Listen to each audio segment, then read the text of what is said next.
आणि आज जी उद्यानाबाबतची बैठक पार पाडली, पहिलं मला वाटतं ते काहीतरी आर्बिट्रेशन कंपनी हे काहीतरी आहे त्यांना दिलं होतं बीओटी बेसवर.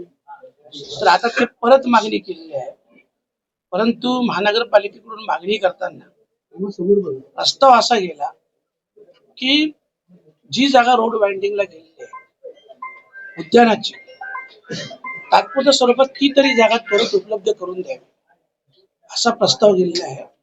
आणि त्यानंतर मग चर्चा करून असा आम्ही निर्णय घेतला, आयुक्त साहेब असतील, मी असेल, की पुन्हा एकदा प्रस्ताव टाकायचा.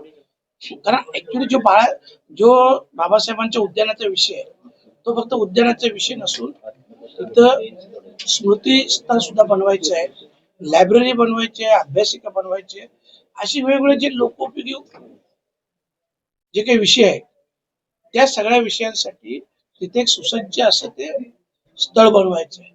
आणि म्हणून त्या संदर्भात 11 गुंठे जागा ही अपुरी आहे आणि म्हणून 37 गुंठेची जागा आहे. त्या जागेची डिमार्केशन देखील केलेली आहे. ती पूर्ण जागा ही आंबेडकर उद्यानासाठी मिळावी अशा प्रकारची आम्ही नवीन मागणी केलेली आहे आणि सोमवारी तसा प्रस्ताव देखील आयुक्त साहेबांकडे पाठवला जाणार.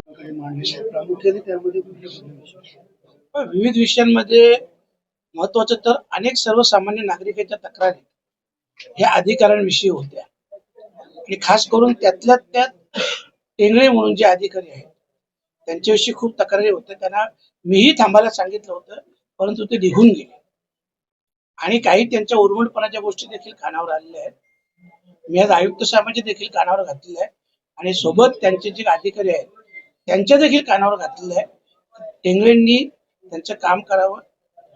सर्वसामान्य लोकांच्या कराच्या पैशातून तुम्ही पगार घेता, म्हणून कुठल्याही अधिकाऱ्यांनी लोकांशी वागताना आदराने वागावं, सर्वसामान्यांच्या कामाला प्राधान्य द्यावं, हा एक विषय होता.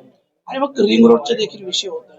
जिथे जिथे रस्ते खराब झालेले आहेत अशा प्रकारचे अनेक विषय तिथे होते जे आयुक्त साहेबांसमोर बोलले. आयुक्त साहेबांना देखील बघा, आता मी बोललो तेव्हा त्यांना हे माहिती आहे. जनरली काय सर्वसामान्य लोक ही सहजच तक्रारी करत नाही.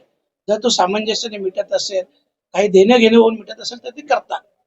परंतु जर डोक्यावरून गेलं तरच सर्वसामान्य लोक ही तक्रार करतात. अन्यथा अधिकाऱ्यांशी ते सौजन्याने वागतात. जे अधिकाऱ्यांचं काय म्हणणं असेल ऐकून घेतात आणि अधिकाऱ्यांचं कामही करतात.